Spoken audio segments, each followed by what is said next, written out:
Hi folks, this is going to be a really shorty about the ideal number of cards in a deck of cards. Now why is this important? Whenever you design a game, you have to think about how much it's going to cost to manufacture the game. You can have the greatest game ever, but if it costs too much to manufacture, you're not going to get it published. And cards are one of those costs. Now, in the past, when lithographic printing primarily was used, we had to conform, we being the game industry, to standard card playing uh, standards of publishing. And that was 55 cards per deck. Think about it, you get 52 playing cards, 2 jokers, and a logo card. So 55 cards per deck was the standard. If you wanted 2 decks, 110 cards. And that was where you had to aim.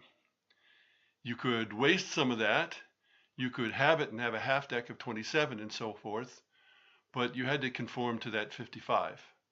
Nowadays, much of the printing is digital printing, and that evidently works differently, and the standard seems to be 54 or possibly 18. I don't know exactly how digital printing works. In the lithographic printing, it was 11 by 5 for 55 cards. I'm not quite sure whether 18 is 9 by 2 or 6 times 3 or something else, but 18 seems to be a key. And so 54 is where you want to be with card decks, not 55, or a smaller interval of that with 18 as the basis. But that depends on the printing. I've seen where you had 16 as a basis. But you're pretty safe if you stick with that 54. And that's all there is to it. If you have a deck with 55 cards, probably one will have to be removed.